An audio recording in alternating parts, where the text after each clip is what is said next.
I was up really early on the 10th at 4 o'clock in the morning and just listening to 2020 Rendezvous. Amazing work, Dave. The synths and thickened backing vocals are superb. Great mirror arrangement of girls and boys too. I love it. And that was at 4:08 on the 10th.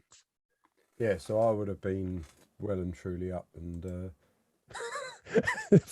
half past 11 the night before. I hope those vocals are of some use. I'm off to bed, Dave. I expect a full copy of your magnum opus, The Aqua Potato Chronicles, double album, by breakfast.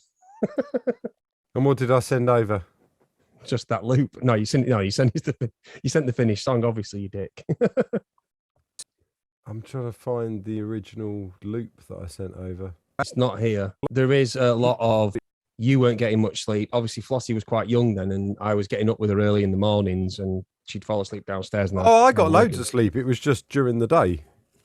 No, but there was periods where we spoke at odd hours, certainly odd hours for me. I'll be honest with you, that was a period where, I don't mind saying this, I don't really care. It's kind of alluded to in 2020 Rendezvous, but that was a period where I've been having some shoulder pain. Yes. And I've been prescribed some really very, very strong painkillers. And they were nice. And there are genuinely whole sections of that whole songwriting, doing Space Potato songwriting that I genuinely don't remember. And in it, we joke that, that Miss Canadia was done and I don't remember it. And I was, whatever, but I remember sitting down at the organ at the beginning of it and trying to work something out. And then beyond that, I have no memory. And the next day, the song was there. Another one that's like that for me is No Time for God Above. Yeah, well, you filmed that. I've got a video of me doing it. And I'm playing so badly, I can hardly hold the guitar. And but I got through it and did the song, wrote all the words, sang it, and got it over the next day.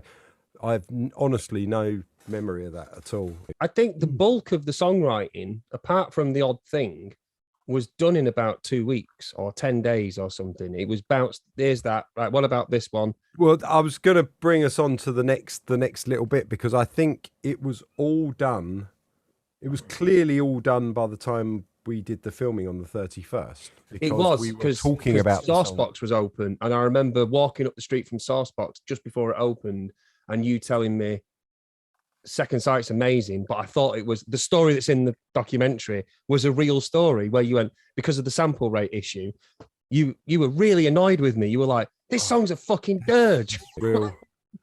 It's all real. I'd worked in it again, and I blame that entirely on the painkillers, but I was totally out of my face. And I was working on it, sitting there playing organ. And of course, the thing is, we're getting geeky with software instruments and stuff, is if the sample rate's wrong, if I'm playing a B and the song was originally played in a B, but the sample rate's wrong, so it all kind of goes up or down a bit, the keyboard will follow that. So I didn't notice that the key had changed until I actually picked up a real instrument like a guitar, because I've done loads of keyboards on it.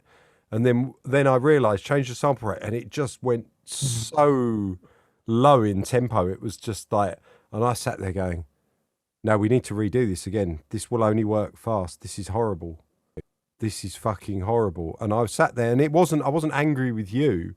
I was angry with myself for putting a picture of what it could be in my head. Yeah. And then it went away. And then I was like, I can't work with this now. I'm not getting any ideas. And then I got my Evo out and started jamming, and I put that little sort of like a patchy type thing over the beginning of it. And then I was there. And then again, totally hard. I was like, this is amazing. This is the best thing I've ever heard, like that. And I was like, Chris, you got to see it. And I would be there at 6 in the morning, willing you to wake up. Like, come on, Chris, you lazy fuck. Get up. I've been up all night. I don't want you here. I need some feedback on these things. And then I'd usually feedback with you, and then we'd discuss whatever we discuss, and then that would be it. Then I'd sleep for the day. You'd be up all day, and I'd catch up with you about 8 o'clock in the evening when I woke up. And it was passing the painkillers and get back on the job again. It was passing the baton, though, wasn't it? I've got this. Could you sing on it? I think you should sing it like early.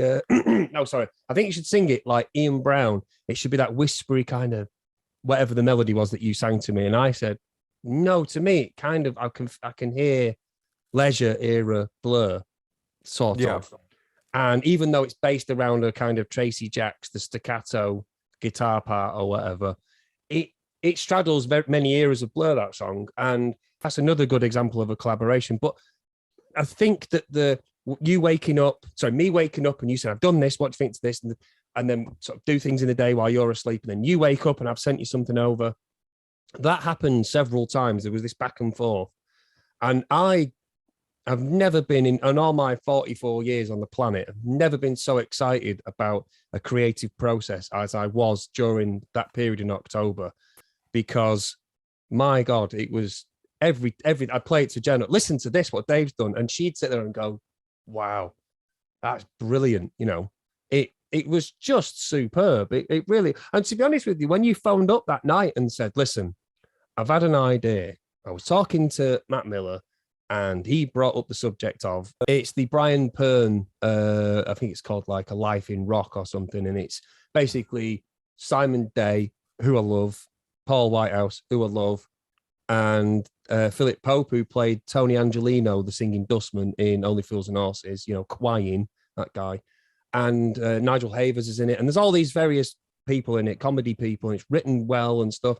And I thought, this is going to be brilliant. And I watched it and I've never been so disappointed in my life. It was just a classic cheap gag of like, let's put some wigs on and pretend that we were a bit like Genesis. And I've sat through other episodes of it and just, it has some weight because they're pulling in Phil Collins or actually Peter Gabriel, who he's sending up as this bumbling ex-prog rock guy who's discovered world music and plasticine animation videos or whatever. And yeah, I was really disappointed. I'm much more of a Bad News, Spinal Tap, Ruttles kind of guy. And it was because Dave mentioned it to me and I went, oh God, yeah, oh, it's shit. And it was because of you being introduced to that you thought of what became what we have now. Well, basically, yeah, I watched a few clips of it. And it's a shame because I'm a big fan of the Fast Show. Yeah, totally. Me too. Simon Day. And I saw Simon Day sort of doing his thing.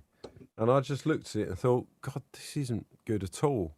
Mm. And I thought to myself, why is it that when people do spoofs of bands, they go so over the top and kind of do things? It's kind of like it's a caricature of a band if a band were what the public thought a band was, rather than what a band really is. Yeah. Which is actually a hell of a lot more interesting and a hell of a lot more funny, in my opinion. Yeah. I think that, do you remember that thing? It annoyed me. And I went, it's so annoying that we're not on the road at the moment, because I'd love to do an on the road comedy documentary type thing and make it really real and really gritty, have a bit of drama, have a bit, you know, and do something that's Spinal Tap-esque and up to date. And then I thought, well, why don't we do one that's not on the road? Because we're not on the road. No one's ever done that before. It can be the first ever not on the road documentary. Mm-hmm. And then I pretty much rang you within 5 seconds, or texted you within 5 seconds of that thought going off in my head. And then we had the whole, we're a Britpop nostalgia band. But I remember you telling me, and you were either on speakerphone, because I often have you on speakerphone, and Jenna, who was sat at the other end of the couch, went, that's amazing, you've got to do it. That's a great idea. That could go so far. And she was a big believer in it from the start. And I'll be honest with you, I never thought we'd be here now a year later talking about it. Our third album is kind of done, and we're on to series 2, and we've done all the things we've done. It's mental. The album's on vinyl and there's merchandise. We haven't done a gig. The only time this stuff's really been, the first time this stuff got played was when you came to my house for some filming, and you got on that terrible organ that's on the hall, in the hallway there, and I got an acoustic, an out-of-tune acoustic, and we played Staying In. Badly. Very badly. With bad, terrible harmonies and everything. Me and Ricky attempted Damaged Breathing in the back, in Emily's back garden as well. I think. Yeah, I've seen a clip of that, yeah. Well, that's it for live performance, Space Potatoes material. For now, obviously, people, we're going to aim to present it live at some point. Maybe. Maybe. No, I reckon we'll do it. There's too much invested in it now for it not to be, even if it was performed and just filmed just as a performance for something. I don't know. It's not going to be a 600. It's just the amount of work to rehearse it for. Completely, yeah. And it would have to be really good. I wouldn't want to do a half-assed thing. No job of it. You know, it's like it's a bit. I care too much about it for it to be shit. when it was Well, done I've got live. some notes here that are really, really interesting from around. So as we were getting nearer to filming, the pressure was kind of on to have something to film.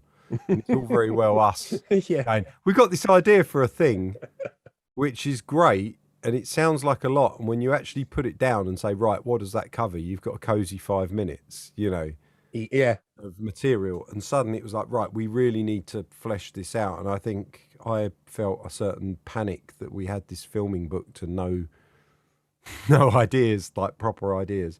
So I had various bits here that I'd written for myself to say. I've just found one. If it's the one I've just read, it's incredible. What's that?